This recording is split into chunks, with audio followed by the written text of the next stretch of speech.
झाली ते राजकारण नव्हतं. स्वतःच्या अंगाशी आल्यावरती ते राजकारण, विरोधकांचं राजकारण असं कसं होईल? आणि काय म्हणतायत म्हणे, एक वेळ मला बोला पण महाराष्ट्राचा अपमान मी सहन करणार नाही. वा रे वा. लोक त्या मिसिंग लिंक बद्दलच बोलतायत, महाराष्ट्राचा कुठे अपमान करतायत? पण ते काय सगळं घेऊन जायचं म्हणजे ते वरपासून खालपर्यंत आता काय सवय लागली आहे? केंद्र सरकारच्या कुठच्या गोष्टींबद्दल बोललं,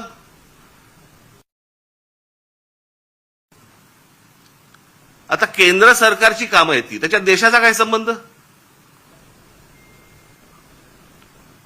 आता मिसिंग लिंक बद्दल बोललं तर याच्यात महाराष्ट्राचा अपमान कुठे आला? लोकांनी प्रश्नही नाही विचारायचे. काय झालंय ते, इतके दिवस जे मोबाईल फोनवरनं विरोधकांना जे करत होते ना, शिव्या घाल, वाटेल ते बोल, हे जे सगळे त्यांच्या ठेवलेल्या टीम्स आहेत ना, हे जे सगळं सुरू होतं ना ते आता अंगलट आलंय.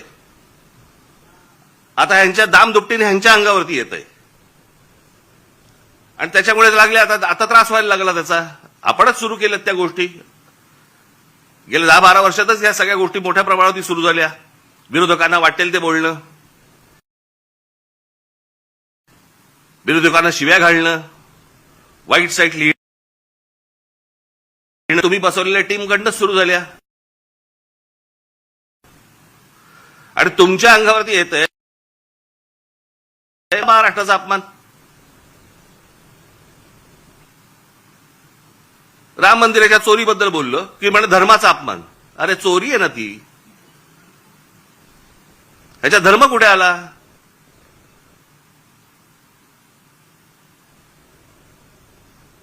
बरं, त्या मंदिराबद्दल आम्हालाही आस्था आहे, प्रत्येक हिंदूला आस्था असेल. तिथे ज्या वेळेला 1400 कोटी रुपये ज्यावेळेला चोरले जातात,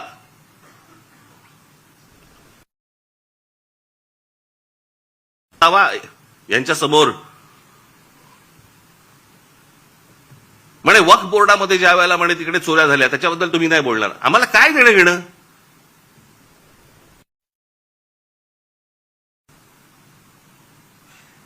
राम मंदिरामध्ये लोकांनी जे दानपेटीमध्ये टाकलं, जे श्रद्धेने त्या मंदिरासाठी दिलं, त्याची जर समजा चोरी होत असेल तर ह्याच्याबद्दल बोलणार नाही, बोलायचं नाही.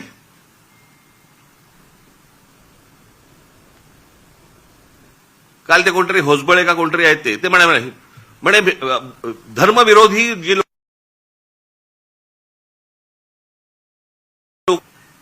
हा देश काय धर्मविरोधी आहे? तुमच्याकडे राम मंदिरा गोष्टींची चोरी होते आणि हे सांगणारं कोण होतं, हे बोलणारं कोण होतं? भारतीय जनता पक्षाचा खासदारच पहिलं बोलला की राम मंदिरात चोरी झाली म्हणून. आम्ही बोललो? हा देश बोलला? इतर राजकीय पक्षाचे कोणी लोक होते ट्रस्टी म्हणून, तिथे ट्रस्टी कोण आहेत? 15 ट्रस्टी आहेत तिकडे. 15 ट्रस्टी पैकी त्यातले जवळपास 12 हे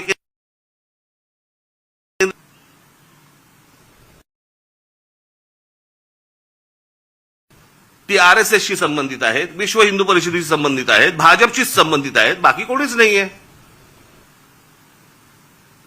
केंद्र सरकार आणि राज्य सरकार नेमलेले आयएस अधिकारी आहेत. तिथे जर 1400 कोटी, आत्ता 1400 कोटीचा आकडा आलाय, मुळात कितीची चोरी झाली माहिती नाही आपल्याला.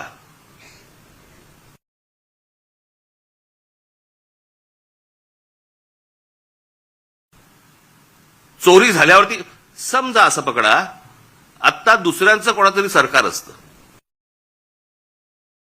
चोरी झाली असती, भारतीय जनता पक्षाने काय केलं असतं, आरएसएसने काय केलं असतं, विश्व हिंदू परिषदेने काय केलं असतं? मोर्चे काढले असते, सगळ्या गोष्टी केल्या असत्या. त्याच्यात नाही राजकारण केलं की त्याच्यामध्ये राजकारण आणू नका म्हणे.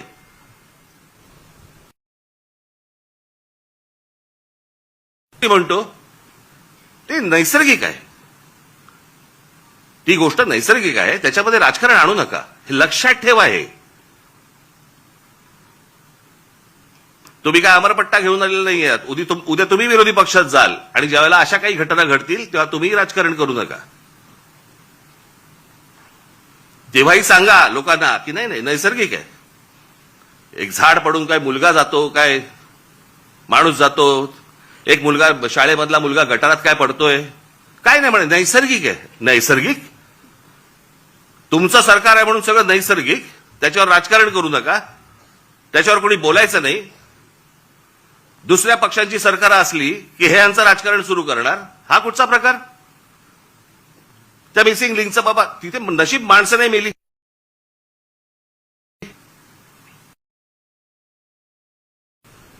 गंमत बघा, त्या मागे 2005 ला मुंबईमध्ये आला होता ना फ्लड, ते सगळं पाणी वगैरे तुंबलं होतं. 1000 मिलीमीटर पाऊस पडला होता. 1000 मिलीमीटर. काही 2-3 तासाच्या अंतरात त्याला मुंबईची ही हालत झाली होती. आणि आता 300-350 मिलीमीटर पाऊस पडलाय. मुंबई तशीच तुंबलेलीच आहे.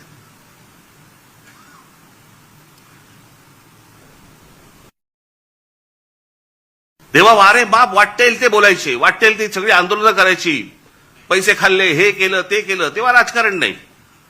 आता मुंबई तुंबली नाही, नैसर्गिक आहे. ती कोणती बाई ती गाणी म्हणायची,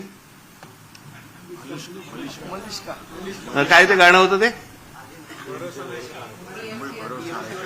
तुला मुंबईवर भरोसा नाही काय, कुठे गेली ती आता? तिचा आला व्हिडिओ.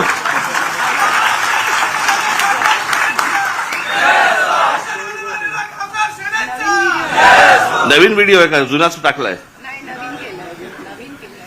नवीन केला असेल तर चांगलं आहे, कोणाला वाहिलेली नाही ती. पण तेव्हा गात होती तेव्हा सुख घेतलं. आता दुसरे जेव्हा बोलायला लागले त्यावेळेला त्रास व्हायला लागला. आता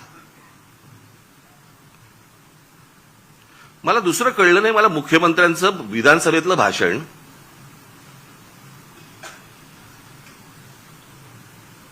की या मिसिंग लिंक प्रकरण हे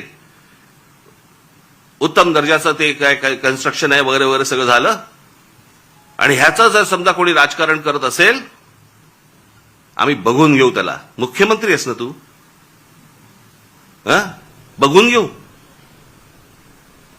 बरं झालं ते झालं. पुढे वाक्य संपल्या हिंदीतून सुरू झाले. मिसिंग लिंक के बारे में अगर कोई राजनीति करे, कोणासाठी हिंदी बोललात?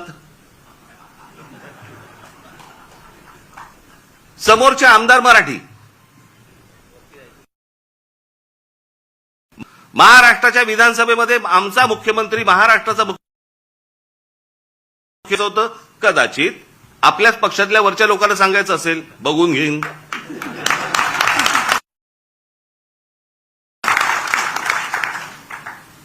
त्यांनाही माहिती आहेत हे सगळे व्हिडिओ येत आहेत कुठून, हे सगळं काय चालू आहे राजकारण. मी त्याशी बोललो नाही का, माझ्या पत्रकार परिषदेमध्ये बोललो ना. जी काय घमासान सुरू आहे ना आता तिकडे पक्षामध्ये, फक्त बघत राहा, पाहत राहा. मुंबई महाराष्ट्राचा, ठाण्याचा काय विचका झालाय, पुण्याचा, सगळ्यांचा शहरांचा विचका झालेला आहे, ज्याला हे विकास म्हणतायत. मी ह्या विषयावरती इतकी वर्ष बोलतोय मी की आपल्या, परंतु टाउन प्लॅनिंग आपल्याकडे होत नाही आणि त्याचा ही शहरच सगळी बर्बाद होणार आहेत, झालेलीच आहेत, अजून होणार. बघावं तिकडे सगळीकडे इमारती सगळ्या उभ्या राहत आहेत. माझी तर विनंती आहे बंद करून टाका. आणि फ्लायओव्हर आणि ब्रिजेस म्हणजे विकास नव्हे. हे जेव्हा लोक परदेशात जातात त्यावेळेला करतात काय मला कळलंच नाही, मला अजूनपर्यंत.